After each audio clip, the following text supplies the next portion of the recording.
Assalamualaikum warahmatullahi wabarakatuh. Halo semuanya, di sini saya akan menjelaskan tentang hasil laporan praktikum kimia yang keenam, yaitu yang berjudul Faktor yang Mempengaruhi Kelarutan. Sebelum memasuki ke inti pembahasan atau landasan materi yang nanti saya jelaskan, izinkan saya untuk memperkenalkan diri terlebih dahulu. Perkenalkan, nama saya Ahmad Burhanul Fata dengan NIM 2520856. Saya dari program studi Tadris IPA kelas B. Oke semuanya, di slide pertama di sini ada landasan teori mengenai faktor yang mempengaruhi kelarutan.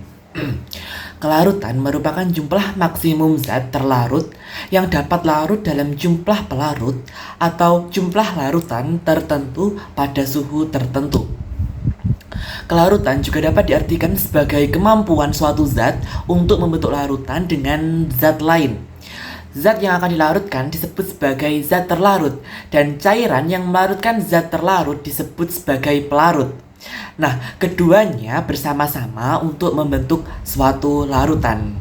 Kemudian, ada dua sifat dalam zat kimia, yaitu sifat zat kimia terlarut dan zat kimia pelarut. Oke semuanya, selanjutnya ada faktor-faktor yang mempengaruhi kelarutan. Nah, yang pertama di sini ada sifat zat terlarut dan pelarut. Nah, biasanya mereka itu menggunakan prinsip yang sejenis melarutkan yang sejenis. Jadi zat polar melarutkan zat polar dan zat nonpolar juga melarutkan zat nonpolar. Misalnya untuk zat polar itu pada garam dalam air. Nah, untuk zat nonpolarnya contohnya itu minyak dalam bensin. Kemudian yang kedua ada suhu atau temperatur. Jadi semakin meningkat suhu pada larutan tersebut, maka zat terlarut juga akan cepat mudah terlarut dalam suatu larutan.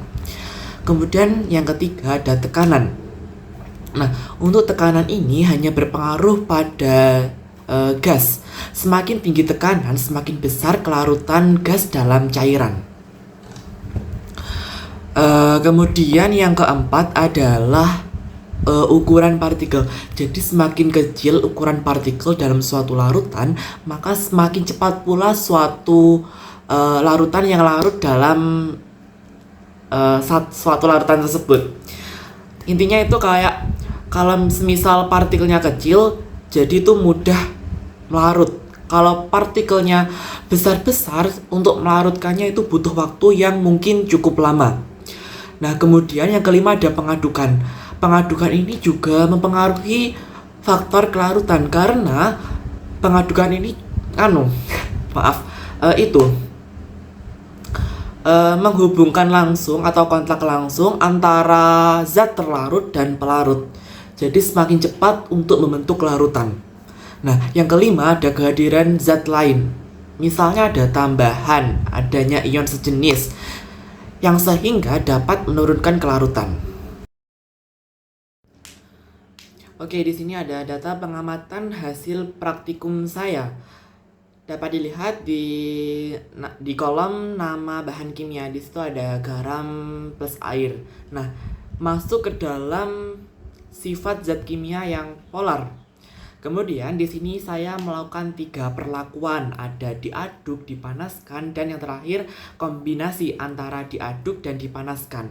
Masing-masing mempunyai nilai waktu yang berbeda karena adanya yang tadi faktor yang mempengaruhi kelarutan.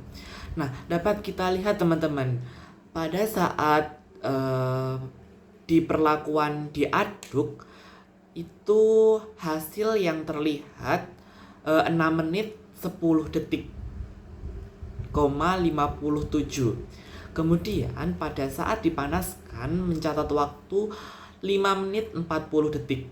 Dan pada saat diaduk dan dipanaskan mencatat waktu 2 menit 5 detik. Nah, kenapa sih yang diaduk dan dipanaskan itu lebih cepat? Karena mereka itu melakukan kombinasi. Tadi kan suhu kan dapat mempengaruhi ya. Kalau misalnya suhunya naik, otomatis sifat zat terlarut dalam larutan pasti juga akan meningkat. Jadi waktu yang diperlukan itu lebih singkat.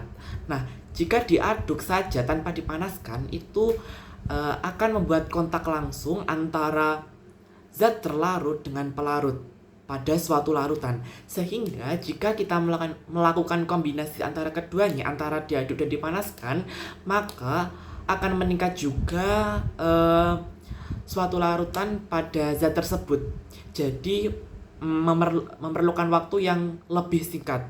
Sehingga data pengamatan yang saya peroleh ini valid atau sudah sesuai dengan teori yang saya bahas di landasan teori tadi.